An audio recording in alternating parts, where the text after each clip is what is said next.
Madame, Monsieur, bonsoir et merci de nous rejoindre sur Télé Congo, la chaîne nationale. Voici tout de suite les titres de l'actualité. La première vague de médecins finalistes congolais de Cuba va regagner le pays demain. Des dispositions sont prises pour leur accueil. On en parle dans ce journal avec le ministre de l'Enseignement supérieur, Bruno Jean-Richard Itoa, qui est notre invité ce soir. Bonsoir, Monsieur le ministre. Bonsoir. Et bienvenue sur le plateau de Télé Congo. Merci beaucoup. À la une également, la question relative au reversement de la redevance audiovisuelle a été évoquée aujourd'hui par la Commission économie et finances du Sénat avec les ministres de l'énergie et de la communication. Les Centrafricains résidant au Congo sont invités à s'inscrire sur les listes électorales pour les élections présidentielles et législatives de décembre 2020. L'ambassadeur de la RCA au Congo vient de lancer les opérations d'enrôlement. Célébration aujourd'hui des 140 ans du traité Makoko de Brazza. À cette occasion, la directrice générale du mémorial Pierre Savorgnan de Brazza, Belinda Aïssa, a lancé ce matin une série de conférences avec les enseignants de l'université Mariangwabi. Voilà pour le sommaire. Mesdames, Messieurs, une fois de plus, bonsoir si vous venez de nous rejoindre. Accident de circulation ce matin à Mukondo, dans le 4e arrondissement de Brazzaville. Un homme a été tué alors qu'il tentait de traverser la chaussée. Il a été percuté par un véhicule. Attention aux âmes sensibles, les images peuvent heurter la sensibilité de certains. Reportage Johannes Makwala. Un mort de trop sur la route de Mukondo. Un homme a été mortellement percuté par un camion de la société SGEC. Pour les populations de ce quartier, excédées par la répétition de ces scènes horribles, le manque des panneaux de signalisation et les passages cloutés seraient les causes de cet accident de la route. Dans la semaine, on a déjà vu perte de mort, au moins 4 personnes qui ont perdu la vie ici. Donc nous demandons à l'État congolais de prévenir les dodanes et les marches piétons. Et les panneaux de signalisation, c'est ce qui va faire à ce qu'on ait plus de sécurité. L'excès de vitesse serait la deuxième cause évoquée par les populations. L'accident s'est réalisé, le chauffeur ne savait pas. Parce que quand il est passé, c'est les gens qui l'ont dit non, tu as écrasé une personne. Parce qu'il était surpris. Avec émotion, il est sorti pour s'échapper un peu. On l'a rattrapé. Cet accident de la route a soulevé autre débat à l'origine de ce drame, l'interdiction de circulation des gros camions la journée, une délibération municipale qui souffre de la non-application. La question liée à la collecte et au reversement de la redevance audiovisuelle au ministère de la Communication par la Société Énergie électrique du Congo a été abordée aujourd'hui par la Commission économie et finances du Sénat avec le ministre de l'Énergie et de l'Hydraulique Serge Blaise Zoniaba et le ministre de la Communication et des Médias Thierry Mungala. Il ressort aussi de ces échanges que la redevance audiovisuelle ne concerne que les médias publics. Le reportage de Florent Anguelé. Nous ne voulons pas faire une intrusion dans votre structure sans pourtant échanger avec vous au préalable. Ce sont là les mots du président de la Commission économie et finances du Sénat, Jean-Marie Epouma, prononcés dès l'entame de l'échange avec le ministre de l'Énergie et de l'Hydraulique, Serge Blaise Zoniaba. Échange centré autour de la redevance audiovisuelle RAV en abrégé. Il s'agit pour les sénateurs de cette commission de comprendre la manière dont la société ECARIC procède au recouvrement de la RAV et les difficultés rencontrées. La RAV se paye, mais elle ne se paye pas totalement. Donc la société doit encore au titre de la RAV près de 2,246 milliards de francs CFA, disons, à l'État. Elle collecte pour le compte du Trésor. Elle ne collecte pas pour le compte du ministère de la Communication, elle collecte pour le compte du Trésor. Elle collecte auprès de vous, abonnés, elle va reverser au Trésor. Elle doit reverser au Trésor. Considérée comme un serpent de mer, la RAV, arrêtée à 100 millions de francs CFA par année et recouvrée par ECARIC, ne répond toujours pas aux besoins des organes de presse publique, a dit le ministre de la Communication et des Médias, porte-parole du gouvernement Thierry Mungala. Sauf changement de dernière heure, a-t-il dit, Le reversement des 7 premiers mois de cette année serait imminent. Occasion pour Thierry Mongala de fixer l'opinion sur les médias bénéficiaires de cette taxe. L'arrêté 4585 du 26 septembre 2003 précise ceci. Dans son article 1er, la redevance audiovisuelle instituée par la loi numéro 16/2001 du 31 décembre 2001 portant loi de finances pour l'année 2002 est répartie au prorata de, je cite, 40% pour les productions télévisuelles, dont 60% locales et 40% étrangères, 25% pour les productions radio, 20% pour la télédiffusion du Congo, enfin 15% pour l'amortissement des équipements. Je crois que la situation est claire. S'il y a confusion, je pense qu'il convient tous ensemble que nous la dissipions et rappeler qu'au stade où nous parlons, la redevance ne concerne que l'audiovisuel public tel que rappelé dans l'arrêté. À travers ces auditions, la Commission économie et finances du Sénat vise la performance des médias publics. La redevance audiovisuelle est collectée, mais n'est pas reversée entièrement au Trésor public. Premier recueil, au niveau de ECARIC. Le problème, c'est qu'il faudrait que nous puissions améliorer la qualité dans la collecte de ces redevances. Dans un proche avenir, cette commission effectuera une descente de terrain et sur pièce dans les structures qui interviennent dans le recouvrement de la rave, notamment à ECARIC et au Trésor public. Dans le cas des préparatifs du retour au Congo des médecins finalistes congolais formés à Cuba, le ministre de l'Enseignement supérieur, Bruno Jean-Richard Itoa, que nous recevons ce soir sur ce plateau pour en parler, était à l'aéroport Maya Maya et à la résidence universitaire de Sassou Nguesso de Kintele pour s'enquérir du niveau des préparatifs. Reportage Herman Babiessa. Un événement, l'arrivée ce vendredi des jeunes médecins congolais formés à Cuba. Le gouvernement congolais qui depuis quelque temps travaille sur ce dossier voudrait se rassurer que toutes les conditions sont réunies pour l'accueil de ces finalistes. Voilà ce qui explique la visite du ministre de l'Enseignement supérieur Bruno Jean-Richard Itoa et du directeur de cabinet du Premier ministre Rigobert Mabundu ici à l'aéroport international Maya Maya. D'un point à un autre, ils ont passé en revue le circuit d'accueil jusqu'à la sortie. Le ministre de l'Enseignement supérieur est allé dans les détails pour être convaincu que rien n'est oublié. A-t-il dit, nous sommes dans un contexte marqué par le coronavirus, donc on n'a pas droit à l'erreur. Fin de citation. À la résidence de l'université de Sassou Nguesso de Kintele, où ces médecins vont se séparer après l'aéroport international Maya Maya, tout est presque en ordre. Les chambres destinées aux 50 finalistes dont les parents ne vivent pas à Brazzaville sont déjà aménagées. Toutes les commodités liées à leur séjour ici sont garanties. Voilà, Monsieur le ministre, vous êtes avec nous sur ce plateau. Il a été dit dans ce reportage que toutes les dispositions ont été prises pour l'accueil des médecins finalistes congolais qui rentrent demain en septembre. Est-ce que vous le confirmez? Oui, je voudrais, si vous le permettez, d'abord rendre ici un hommage qui me paraît totalement mérité à l'initiateur de ce projet, c'est-à-dire le président de la République, le président Denis Sassou Nguesso, dans la perspective du développement du système national de santé à travers la construction de plusieurs hôpitaux, 12, 13, 14, 15. Il avait décidé en 2013 de solliciter de son frère, le président de la République sœur de Cuba, que les étudiants congolais soient formés en masse à Cuba. Et en 2013, 500 environ sont partis et aujourd'hui, environ 2000 au total sont donc allés à Cuba. Donc, je vous confirme, oui, c'est la première promotion. Très exactement, nous avons 256 médecins qui ont fini. Il y a 4 spécialistes qui étaient là-bas en spécialité et nous avons 6 techniciens en électromédecine, donc titulaires de licence professionnelle en électromédecine, ce qui fait 266 diplômés de médecine qui arrivent demain à Maya Maya à 13h30. Comment ça va se passer exactement, Monsieur le ministre?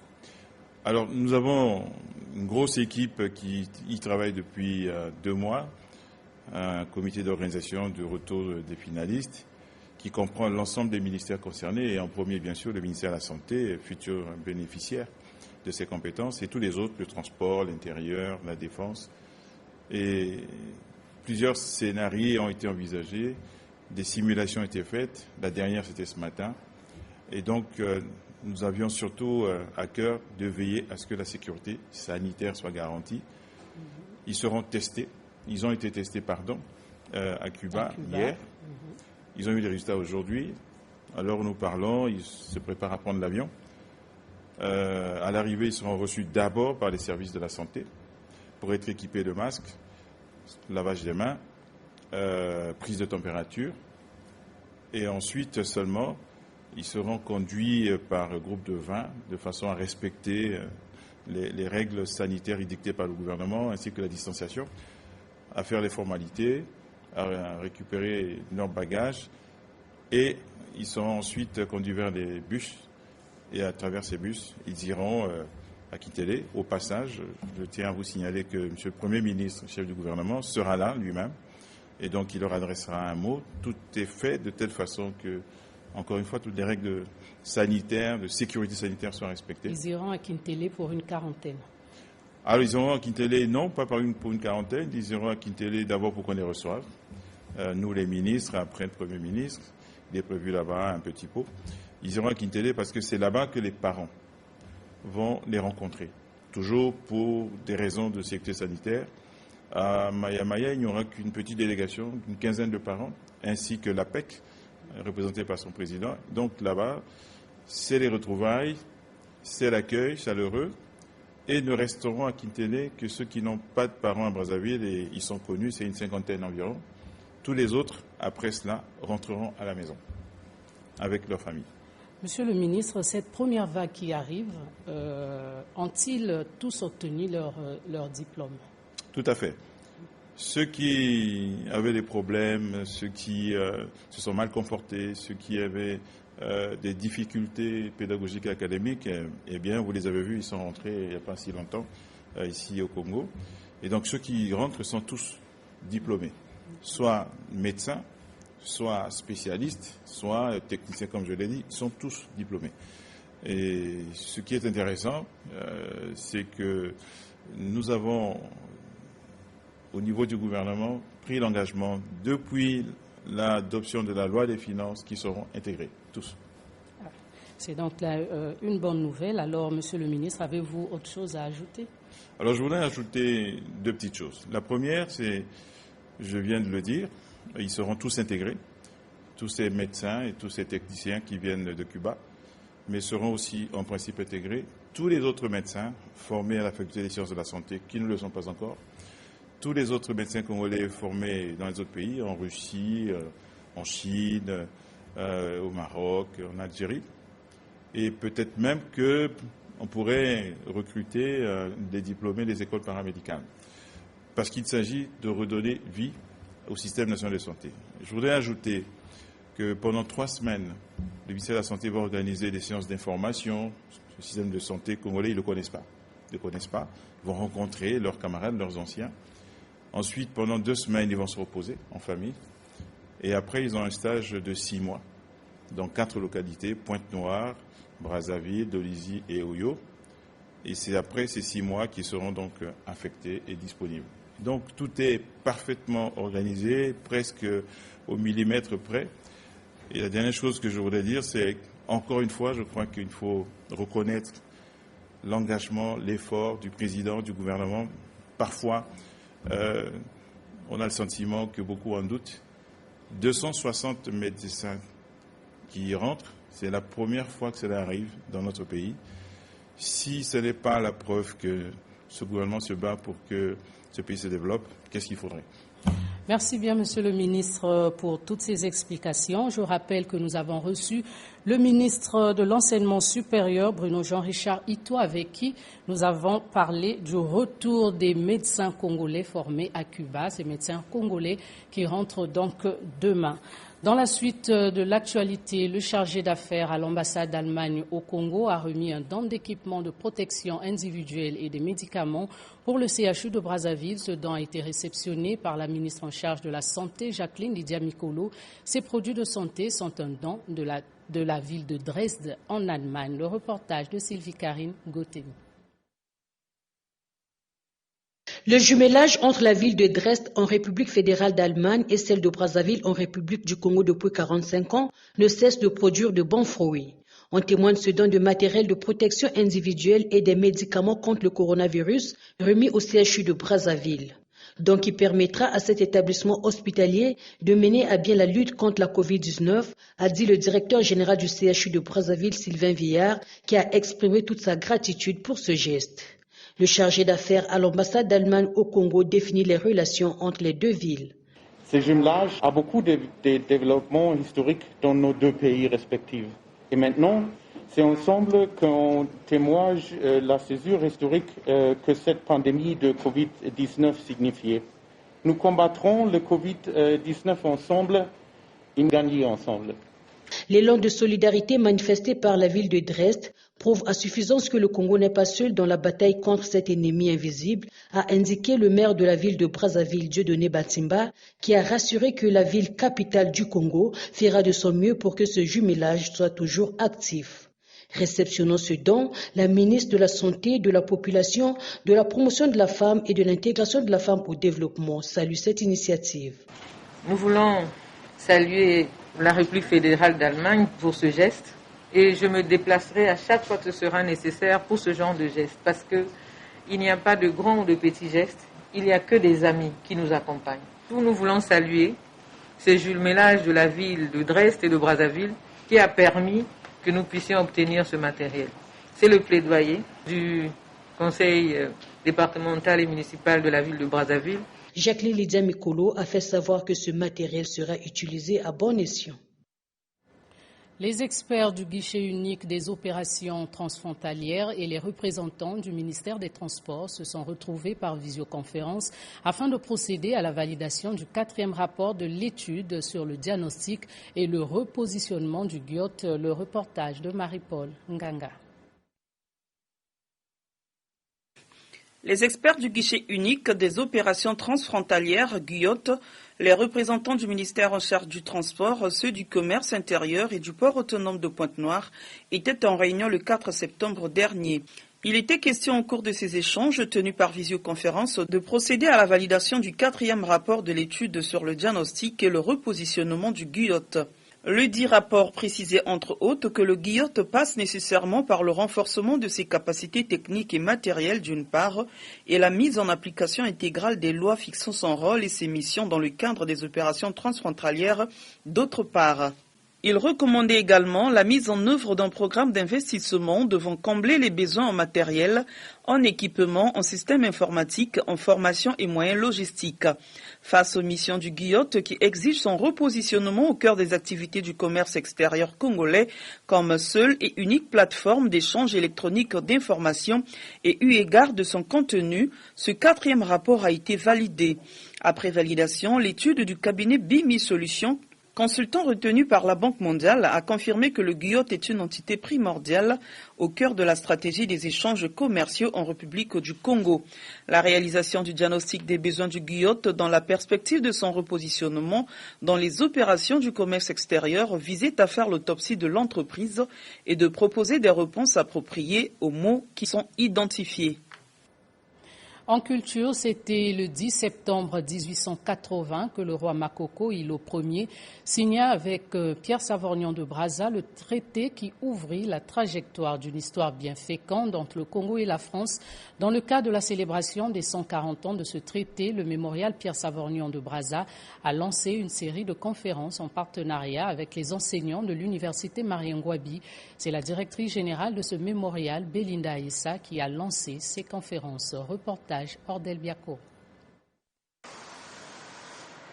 Cette grand-messe vient redonner vie au traité Makoko, Ilo Ier des Brazza, 140 ans après sa signature le 10 septembre 1880. Un fait mémorable qui constitue une page essentielle de l'histoire de la fondation de la capitale, d'après Belinda Issa, directrice générale du mémorial.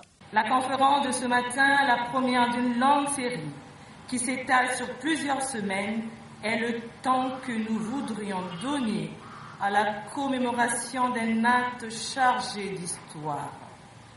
Car sans le traité Brazza-Makoko, notre ville capitale ne serait certainement pas devenue une agglomération témoin de l'histoire. La célébration des 140 ans de la signature du traité Brazza-Makoko, qui augure des 140 ans de la fondation de la ville de Brazzaville, symbole de cet acte est l'expression de notre volonté de ne pas laisser dans la banalité de nos justes désirs et dont nous sommes que des lointains héritiers. Prince et porte-parole de la cour royale de Mbé, Louis Salou a lui fixé l'opinion sur les circonstances peu connues de l'événement. La prophétie des 2 points d'ivoire annonçait donc un événement. Et le roi attendait tranquillement. La signification du traité, Brazza lui-même avait annoncé au roi, par l'intermédiaire des interprètes, qui parlaient Congo et un peu français, parce que faisant tout le temps le commerce à la côte. Les deux donc signèrent le traité. Dans la fièvre de cette commémoration patronnée par Belinda Issa, Stefano Deleo, ambassadeur d'Italie au Congo, estime que ce traité est la marque de l'amitié entre les peuples. Pour nous diplomates, l'amitié c'est la base du travail, parce que nous sommes ici comme des amis, dans la tradition de Pierre Savognan de Brazza. Et je dois remercier Madame la directrice générale du mémorial d'avoir organisé cet événement qui va souligner des valeurs de l'amitié, de la collaboration, de la solidarité. La troupe théâtrale Pierre Savognan de Brazza, il faut le dire, s'est invitée à la commémoration à travers une remarquable mise en scène du traité signé par le Makoko Ilo Ier et l'explorateur franco-italien. Après le lancement de cette série de conférences, les participants à la cérémonie ont suivi une communication du professeur Joseph Itoa, historien à l'université Mariangwabi, retrouvant une fois de plus Ordel Biakoro pour le reportage. Avec l'air d'un cours magistral, cette conférence donnée par le professeur Joseph Itoa, historien à l'université Mariangwabi, a servi de cadre de réflexion et d'édification sur les traités d'amitié paraphés par le roi Makoko Ilo Ier et l'explorateur Pierre Savognan de Brazza. Les 2 traités qui nous convoquent ce matin, du 10 septembre et du 3 octobre 1880, sont ratifiés par le Parlement français. Le 21 novembre 1882, à la remise de la dite ratification à Mbé, le 10 avril 1884, à travers une palabre, les chefs tékés des 2 rives du Congo, soumis à Makoko, reçurent l'ordre d'obéir à des Brazza. La deuxième question fondamentale de cette communication, quelles sont les incidences de ces traités sur l'action de la France au Congo? La première incidence est l'installation du sergent Malamine en foi. La deuxième incidence, c'est la création de Brazzaville. Au fil des échanges, les chercheurs, historiens et sociologues disent avoir cerné les contours de la signature de ces traités, devenu le pacte de l'interculturalité entre les communautés. À partir de ces communications, nous pouvons comprendre exactement ce qu'était la personnalité même de Brazza. En réalité, nous sommes là rentrés dans la vraie histoire diplomatique, de l'histoire économique et de l'histoire tout court du Congo. Les participants à cette série de conférences ont jusqu'au 31 octobre prochain pour revisiter l'histoire et enrichir leurs connaissances sur des thématiques variées comme la situation linguistique dans le département de la Cuvette. Les élections présidentielles et législatives en République centrafricaine, c'est pour décembre prochain. Dans cette perspective, l'ambassadeur de la RCA au Congo, Marie-Charlotte Fayanga, a lancé ce jeudi 10 septembre des opérations d'enrôlement de ses compatriotes résidant au Congo. Le rapporteur général et le porte-parole de l'autorité nationale des élections de la RCA, Julien Ruffin-Ngwandé Baba, a appelé les Centrafricains à s'inscrire sur les listes électorales. Chanel Borongo pour le reportage. Débuté le 20 juin dernier à Bangui, les opérations d'enrôlement des électeurs en vue des élections présidentielles et législatives de décembre prochain se sont poursuivies à Brazzaville. Quelques Centrafricains résidant à Brazzaville ont effectué le déplacement ici à l'ambassade pour s'inscrire sur les listes électorales. Une délégation de l'autorité nationale des élections qui est venue de Bangui. Depuis lundi jusqu'à ce jour, le travail qui a été fait, c'était de procéder à la mise en place de leurs représentants, ce qu'on appelle le démembrement de l'autorité nationale des élections. Ce travail a été fait et aujourd'hui, se mettra le lancement du recensement. Un processus électoral qui suscite beaucoup d'inquiétudes de la part de quelques centrafricains sur le non-respect du calendrier électoral. Le rapporteur général et porte-parole de l'autorité nationale des élections de la RCIA rassure. Le chronogramme que nous avons élaboré, effectivement, à ce date, connaît quelques retards. Mais ces retards, en l'état actuel, je les qualifie de retards techniques, qui peuvent être corrigés. Mais il y a des délais qui sont des délais incompressibles et des délais qui ne peuvent être changés. Ce sont des délais qui concernent la durée du mandat de chef de l'État, qui est de 5 ans, la durée du mandat des députés à l'Assemblée nationale, qui est de 5 ans aussi. Ces opérations se poursuivront à Pointe-Noire, puis à Kinshasa, en République démocratique du Congo et dans d'autres villes du monde, a indiqué Julius Ruffin, Ngwande Baba. Dans le reste de l'actualité, le secrétariat exécutif du Conseil consultatif de la jeunesse congolaise a échangé ce matin avec la dynamique des ressortissants de Pikunda pour le changement. La jeunesse du district de Pikunda, située dans la Sangha, est venue présenter ses doléances, notamment le manque de formation des jeunes et d'enseignants. Les détails avec Joné Laoussa.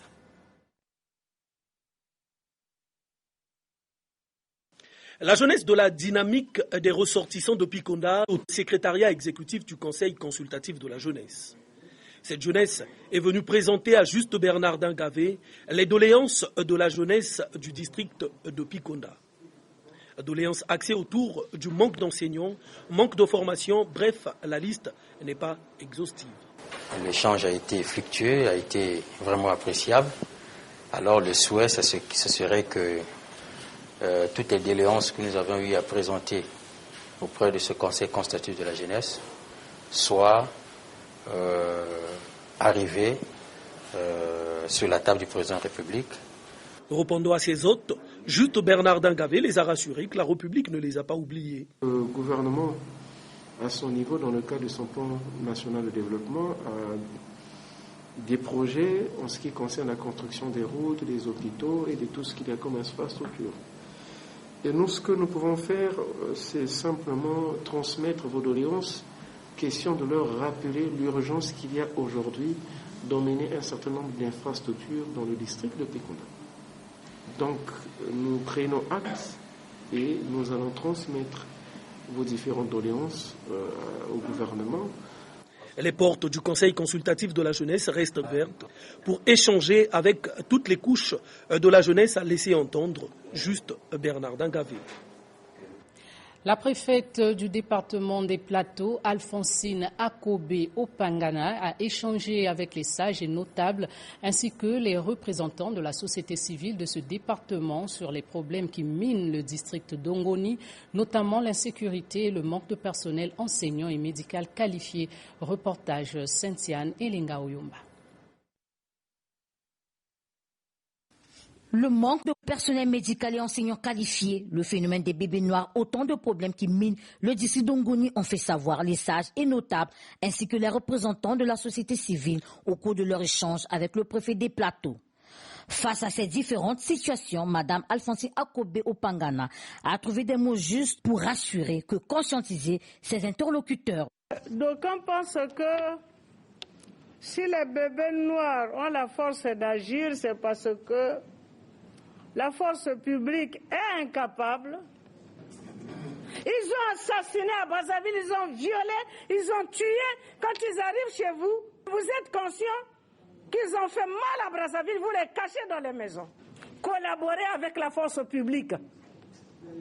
Renseignez la force publique. Et nous arrêterons le phénomène de bébés noirs.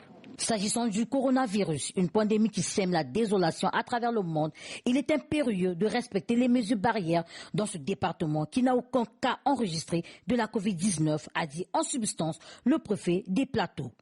Le coronavirus est réel.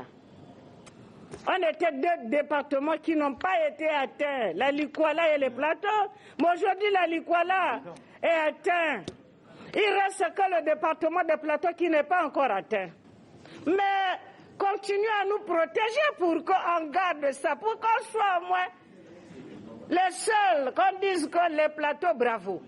Dans la perspective de l'élection présidentielle de 2021, le préfet des plateaux a exhorté ces derniers à la paix et à l'unité nationale.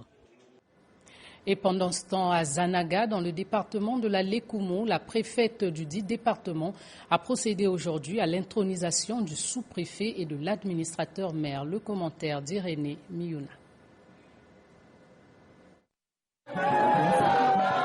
Une ambiance de fête a prévalu à Zanaga, l'une des sous-préfectures de la Lékoumou. Et pour cause, 2 autorités locales, à savoir le sous-préfet et le maire de Zanaga, ont été investis dans leurs fonctions par la préfète de la Lékoumou. Le premier à être intronisé a été le sous-préfet Dieudonné Ondouma.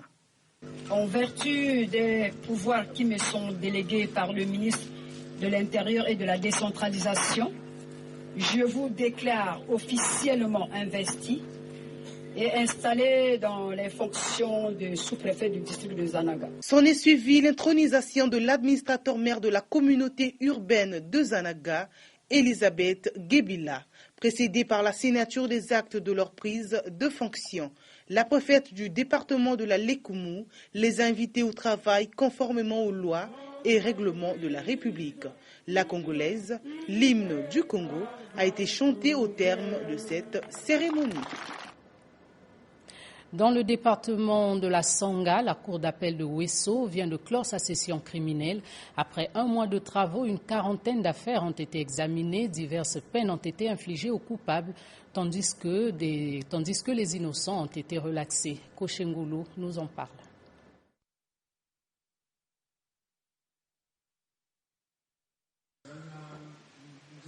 C'est une session criminelle qui fera date dans les annales. La cour d'appel de Ouesso, non seulement pour sa durée, 1 mois et 7 jours, un record, mais aussi en raison de son rôle fourni. Un indicateur qui nous fixe sur l'offre judiciaire en République du Congo. Aujourd'hui, on peut dire ouf, on a fait un grand travail. Oui, que cela continue de la sorte. Cela pour dire à tous ceux qui n'ont jamais compris que celui qui commet les faits infractionnels est poursuivable et doit être condamné. Parce que le droit est enfermé dans une chambre. Faisant partie de l'une des attractions de cette session criminelle, Maître Jeannot Yoka revient sur la partition que doit jouer la défense lors d'un procès. Pour un avocat défenseur, à la fin d'une session comme celle-ci, une session criminelle, qu'il ait eu des acquittements, des condamnations avec sursis et autres, un avocat ne peut pas s'avouer satisfait. Le souhait d'un avocat défenseur, c'est de voir tout ce qu'il a eu à assurer la défense se retrouver dehors. Mais que cela ne tienne, est-il que quand même la session s'est déroulée, ceux qui avaient parfois posé des actes dont les preuves étaient avérées, coupées quand même des peines qui n'est toujours pas de la satisfaction de l'avocat.